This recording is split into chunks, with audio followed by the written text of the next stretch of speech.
궁금한 뒷이야기를 들어보면서 물음표가 느낌표로 바뀌는 뉴스의 재구성, 뉴스야 시간입니다. 오늘은 정치부 서주민 기자와 함께합니다. 네. 자, 첫 번째 물음표 보죠. 네, 첫 번째 물음표는 법녀 비례당 경쟁 자충수로 하겠습니다. 자충수. 예, 여권의 비례정당이 지금 두 개잖아요. 네. 민주당이 포함된 더불어시민당 그리고 이제 정봉주, 손혜원 두 사람이 주도하는 열린민주당. 이제 그런데 두 당이 묘하게 지금 경쟁을 하게 됐어요. 예, 크게 두 당인데 그 한국갤럽이 최근에 그제 의미 있는 여론조사를 내놨습니다. 그동안은 이 어느 정당을 지지하느냐만 물었었는데 거기에 더해서 총선 때 실제로 어느 정당을 찍을 것이냐라고 물었습니다. 그러니까 지지하는 정당, 찍을 거냐 하는 정당 두 개 설문조사 결과가 달랐습니까? 달랐습니다. 먼저 민주당의 비례연합정당에 찍겠다는 이 예상 득표율은 민주당 지지율보다 5%포인트 낮아졌습니다.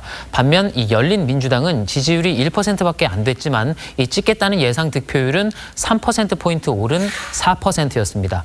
미래통합당은 변화가 없었습니다. 그러면 이 수치를 놓고 여론조사 수치를 놓고 한번 의석수를 시뮬레이션 해보면 어때요? 예, 저희가 자체 시뮬레이션을 한번 돌려봤습니다.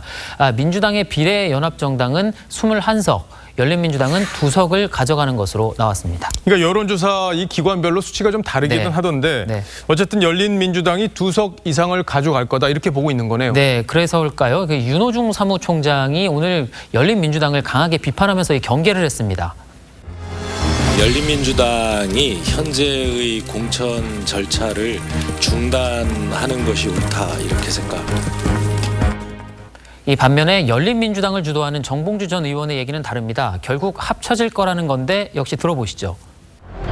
대화의 문은 늘 열려 있다고 말씀을 드렸는데 4월 15일까지는 전략적 이별입니다. 다만 두 곳 모두 민주당 지지층을 놓고 이 다툼을 벌이다 보니 선명성 경쟁이 더 치열해질 것이란 전망도 나옵니다. 조금 전 뜯어보니 코너에서도 보셨지만 두 당 모두 이 친문 세력과 친조국 세력이 주도를 하고 있습니다. 조국 사태는 정확하게 규정을 하자면 검찰의 쿠데타입니다.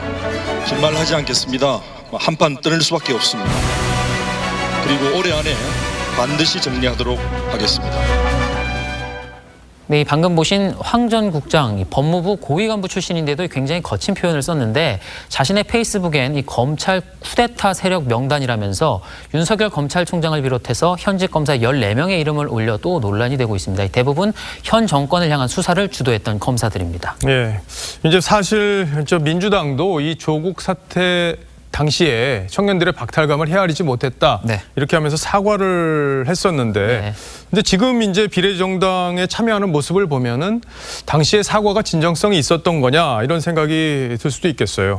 결국엔 이제 이런 구도로 경쟁을 하면 중도 표심에 영향을 주지 않습니까? 네, 그래서 이 첫 번째 물음표, 이 법녀 비례당 경쟁 자충수의 느낌표는 산토끼는 어디로로 했습니다. 이 고정 지지층을 집토끼 또 새로 끌어와야 하는 표심을 흔히 이 산토끼로 표현을 하는데 중도층을 놓치는 전략은 자충수가 될 수도 있다는 겁니다. 예, 산토끼 잡는 게 사실 선거의 경쟁의 핵심인데 어떤 결과가 나올지 지켜보죠.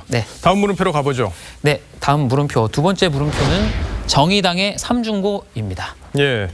근데 지난해 이제 정의당이 4+1의 협의체에 참여해서 공수처법, 선거법 처리할 때만 해도 야, 이게 정의당 잘하면 20석 나오겠다 이런 얘기들이 있었잖아요. 근데 지금 상황이 좀 달라진 건 분명해 보여요. 네, 그렇습니다.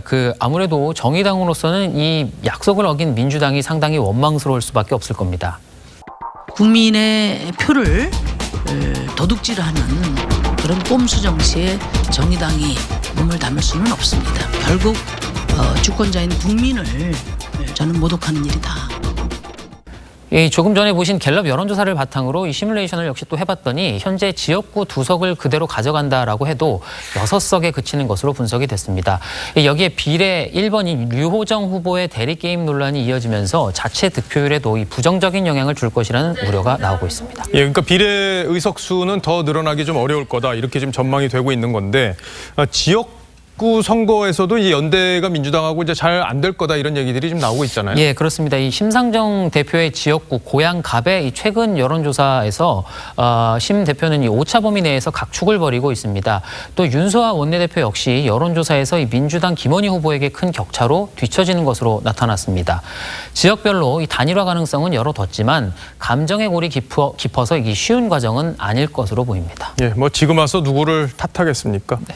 자, 두 번째 물음표도 정리를 해보죠.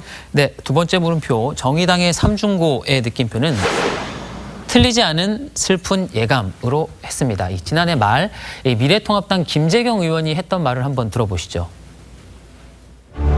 틀리면 제 손에 장을 지진다는 걸 전제로 제가 말씀드립니다. 민주당은 비례민주당을 만듭니다.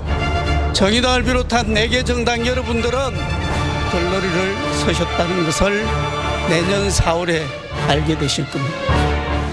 예, 뭐 김재경 의원이 손에 장을 지지 않아도 되는 상황이 됐군요. 예전에 이제 2호 공감에서 저 슬픈 예감 이 가사가 있었는데 이런 가사가 있었는데 그 가사를 좀 빌어서 느낌표를 정리했군요. 잘 들었습니다. 지금까지 서주민 기자였습니다. 네.